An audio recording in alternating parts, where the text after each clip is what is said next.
Pessoal do Brasil, eu vou dar minha opinião de uso aqui desse computador. É um MacBook Pro de 16 polegadas. Minha opinião sem papas na língua e neutra. Não sou patrocinado, não comprei esse computador, não estou tentando me justificar de porque ele é bom. É o meu computador de trabalho, eu sou muito neutro, beleza? Eu vou comparar usando como referência o MacBook Air de 13 polegadas, tá? Por que eu acho que é uma boa referência? Porque é uma experiência muito parecida, só que menos da metade do preço, né? Então eu acho que é justa a comparação. Não vou falar nada de Windows, porque o Windows eu acho que nem cabe aqui, o Windows tá muito para trás, então vamos lá. Vantagens primeiro, tá? E eu vou resumir aqui que eu não gosto desse computador, não recomendo, tá? Vantagens, a primeira vantagem é a tela. Essa tela é absurda. Essa tecnologia mini LED eu não sabia, eu assumia que seria parecido com a LCD, mas na verdade ele é muito mais parecido com o OLED. Assume que isso aqui é um OLED, tá? Se você nunca viu um mini LED. O preto dele é preto de verdade, as cores são muito boas e tem bastante contraste. Parabéns, tela excelente. Além disso, ela tem taxa de atualização alta, né? Eu não lembro se são 120 ou 140 Hz, mas isso deixa a experiência muito mais fluida, dá uma diferença bem grande mesmo no uso. Parece que o computador é mais rápido, mas não é, né? É simplesmente a sensação que a tela proporciona. Pode crer? Outra vantagem que ele tem em relacionado ao MacBook Air é a memória RAM. Isso é uma vantagem bem hard, assim, porque simplesmente existem coisas que você não consegue fazer com memória RAM baixa.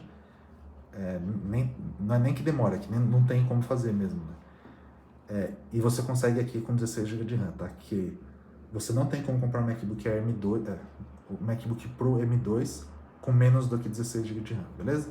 Então você vai estar coberto aqui, GG, qualidade. Agora, essas são as vantagens que eu considero grandes, assim, bem relevantes, tá? E o MacBook Air é muito difícil achar ele, eu nunca encontrei ele com 16 GB de RAM, então assume que você nem vai conseguir encontrar. Agora vamos para vantagens mais detalhes, assim, menores, sabe? Uma vantagem que tem aqui é o teclado, tá? Esse teclado, além de eu achar ele mais bonito, porque ele tem esse fundo preto e não dá esse contraste estranho, a sensação de estar nele é consideravelmente diferente, é um pouco mais cara, assim, não tem tanto barulhinho barato, sabe? Tá bem aprovada essa atualização de teclado da Apple, tá? O que mais aqui de relevante? Acho que não tem nada mais de vantagem relevante nesse computador, pessoal do Brasil. Se você gosta de uma tela maior, ele tem uma tela bem grandona, né?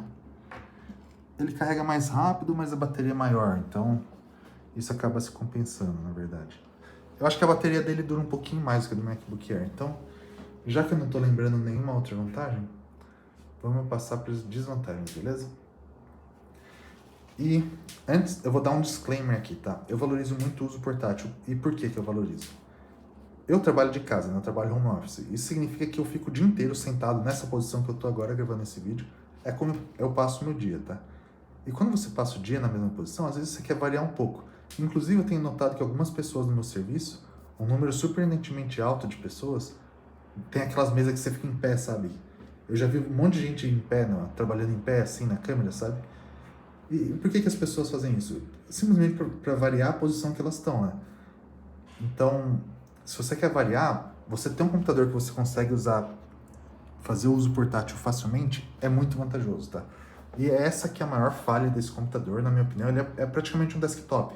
Ele é péssimo para você usar de forma portátil. Se você comprar esse computador, você provavelmente vai deixar ele plantado na sua mesa, igual tá aqui, né? Eu não tiro ele daqui nunca. E por que eu tenho essa experiência, né? Eu tava quase vendendo esse computador, eu tô vendendo ele, né? Porque ter esses dois computadores aqui acaba não fazendo muito sentido. Eu acabo não usando muito esse, né? Já que eu tenho, pra que eu tenho dois MacBook? Só que aí quando eu anunciei esse aqui, eu falei, vou parar de usar ele e vou começar a usar esse aqui no uso portátil. Vou ver como que ele se sai nisso. E eu achei péssimo, simplesmente. Por que é péssimo, tá? O fato dele ser muito pesado é ruim para carregar, simplesmente. É desconfortável você ficar carregando ele, colocando ele em cima da mesa depois, mas isso é o de menos, tá? Ele no seu colo fica muito trambolhudo e pesado, né? Então, depois de um tempo ele começa a incomodar, dependendo da posição que você tá. Se você apoiar ele na sua barriga, vai incomodar. Mas não só isso, uma coisa que eu não previ, assim, mas que aconteceu comigo. Você sente muito mais calor com ele, tá? Então, esse computador aqui é um computador que eu já elogiei muito ele por não esquentar, tá? O MacBook Air. E você não sente o calor dele, e eu não percebi isso, mas um dos motivos é que, como ele é pequeno, você acaba mexendo muito ele no seu colo. E conforme você vai mexendo e trocando de posição, você não acumula calor naquela posição, sabe? Enquanto esse computador aqui, se você for usar ele no seu colo, praticamente só existe uma ou duas posições que você consegue deixar ele no seu colo, entendeu? Você só vai usar ele sempre na mesma posição no seu colo, mesmo se você estiver na cama. E aí você vai começar a notar que se você deixar esse computador, por mais que ele tenha esse chip super eficiente, sempre na mesma posição, você vai começar a sentir o calor nele depois de um tempo. E você vai começar a querer trocar ele de posição e não vai conseguir, porque ele é trambolhudo, gigantesco e pesado. Então é simplesmente desconfortável, é uma experiência de uso que não é cabível para um produto desse preço e simplesmente não faz sentido você usar ele portátil. Você vai pagar, sei lá quanto custa hoje em dia esse computador, 30 mil reais para um computador que você não vai conseguir fazer o uso dele portátil. Enfim, essa é a minha reclamação. Se você não liga para uso portátil, na minha opinião você não devia nem comprar MacBook, né? Porque você não compra logo um desktop. Não tem aqueles Mac Mini lá, nem sei se tem com esse chip ARM deles. Mas enfim, essa é a minha crítica. Acho que não tem mais nada a dizer além disso, tá? Então, ele é desconfortável porque você não consegue trocar ele de posição, ele esquenta no seu colo, você enjoa, né, de ficar na mesma posição, começa a ficar desconfortável. Você não consegue usar ele assim, né? Acho quanto é que você quer ver um filme. Você não consegue ficar segurando ele assim na mão, sabe?